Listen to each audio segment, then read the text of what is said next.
आमची गाडी पंक्चर झालेली आहे नागोठणे येथे। 3 वाजता गाडी पंक्चर झालेली आहे। आता 4:30 वाजलेत तरी गाडी अजून इथेच आहे आणि आत्ता पंक्चर काढायला ही व्हॅन आलेली आहे इथे बघा। आणि ती सुद्धा आर-टी-ओची गाडी आली होती इथे।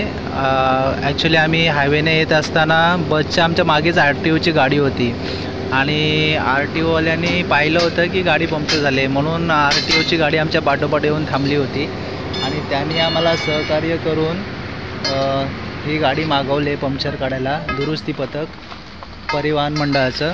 आणि आता बघा हे स्टेपनी काढली आणि हे आलेले आहेत आणि आत्ता इथून आम्ही आता पुढचा प्रवास करणार आहे। मित्रांनो, खूप हालत खराब झालेली आहे। सकाळी आम्ही 8 वाजता बाहेर पडलो आहे। सकाळी 3 तास गाडी लेट होती आणि आत्ता 4:30 वाजलेले आहेत। आम्ही अजून नागोठणे इथेच आहोत।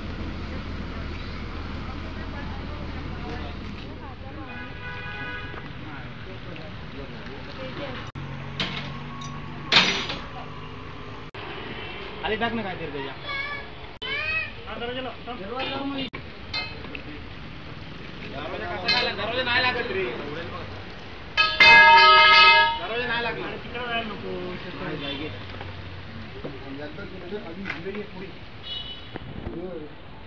एक काम कर, पाईप लाव इथं। माझं पाय सटकलं तर माझ्यावर टायर पडत म्हणून बोललो दरवाजावर घे, तू कुठं याच्यावर घ्यायला लागला। दरवाजा कसा का लागेल, टायर बदल। अरे वैभव टायर बदल, माझा पाय बाजूला पडलं ना डायरेक्ट खाली। पकड मला पाय काय ना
मित्रांनो, अजून बहुतेक अर्धा तास लागणार आहे गाडी रिपेअर व्हायला।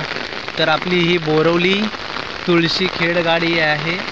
ही गाडी, या गाडीचा टायमिंग होता सकाळी 8:30चा बोरवलीवरून आणि ही गाडी सांताक्रूज टीचर कॉलनीला आली 11 वाजता आणि आत्ता बघा 3 वाजता गाडी पंक्चर झाली इथे नागोठण्याला आणि आत्ता 5 पावणे 5 झालेले आहेत आणि अजून गाडी इथे। आत्ता ही गाडी रिपेअर करायला आलेली आहेत आणि पाऊससुद्धा खूप आहे। बघा इकडे हा खालतून सर्व्हिस रोड आहे, वरतून हायवे आहे। गाडी इकडे थांबवली, मी आता चाललो आहे गाडीमध्ये। खूप पाऊस आहे इकडे पण नागोठणे, आम्हाला पेनपासून खूप पाऊस भेटला आणि तसा मुंबई गोवा हायवे खाली आहे पण पाऊस खूप असल्याकारणाने थोडा वेळ गेला आणि आता टायर दुसरा स्टेपनी बसवल्याच्या नंतर आपण निघणार आहे। आता बघूया किती वाजता आहे। टायर खोलून ठेवलेत आणि खूप मुसळधार पाऊस आलेला आहे। आता परत हा पाऊस थांबेपर्यंत वेळ जाणार आहे कारण एवढ्या मोठ्या पावसामध्ये तर काम करू शकत नाही कारण दोन्ही टायर चेंज करायचे आहेत। दोन्ही टायर बाद झालेले आहेत तर आता ते दोन्ही टायर चेंज करणार आहेत आणि पाऊससुद्धा खूप आहे बघा, पाऊस जोरातच आलेला आहे आणि मी आता चाललो आहे बसमध्ये कारण बाहेर उभं राहण्यासारखं नाही, जोरात पाऊस आहे।